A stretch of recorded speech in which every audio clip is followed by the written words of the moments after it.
ગામડાની એક કહેવત આજે યાદ આવી રહી છે કે ઘરડા ગાડા વાળે, મતલબ કે અનુભવી ગાડા વાળી શકે.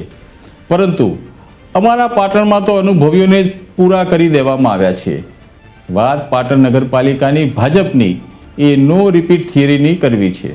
ભાજપ પાટણ નગરપાલિકામાં નો રિપીટ થિયરી લાવ્યા અને સૂકા ભેગું લીલું પણ બળી ગયું એવો ઘાટ સર્જાવા પામ્યો છે. હાલ તો પાટણ નગરપાલિકાના જૂના જોગીઓની ટિકિટ કપાઈ જવાથી જૂના જોગીઓના પગ તળેથી જમીન સરકી જવા પામી છે. તો સાથે જ તેમના કાર્યકરોમાં ભરેલા અગ્નિ જેવી પરિસ્થિતિનું નિર્માણ પણ થવા પામ્યું છે. એમાંથી થોડા બળવો કરીને અપક્ષ ચૂંટણી લડવા મેદાને પણ આવી ગયા છે, તો ઘણા લાફો મારીને લાલ ગાલ રાખવા મજબૂર પણ બન્યા છે.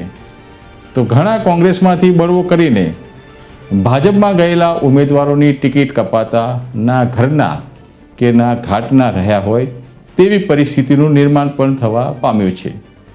અને તેઓ અચ્છે દિનના માયાજાળમાંથી મુક્ત બની એકલા ચાલોનું સૂત્ર અપનાવી અપક્ષ ચૂંટણી લડવા મજબૂર બન્યા છે.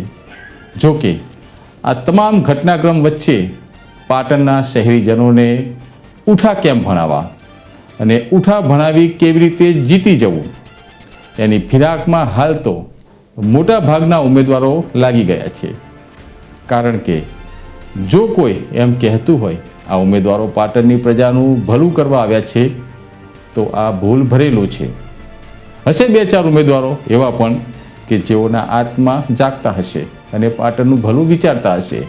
બાકી તો મોટા ભાગના ભૂતની ચૂંટી મંતરવા રાજકારણમાં આવ્યા હોય તેમ ભોળા મતદારોને ઘરે આંબા આંબલી બતાવીને, એટલે કે તમને ઉઠા ભણાવીને મત ના લઈ જાય એનું ધ્યાન રાખજો.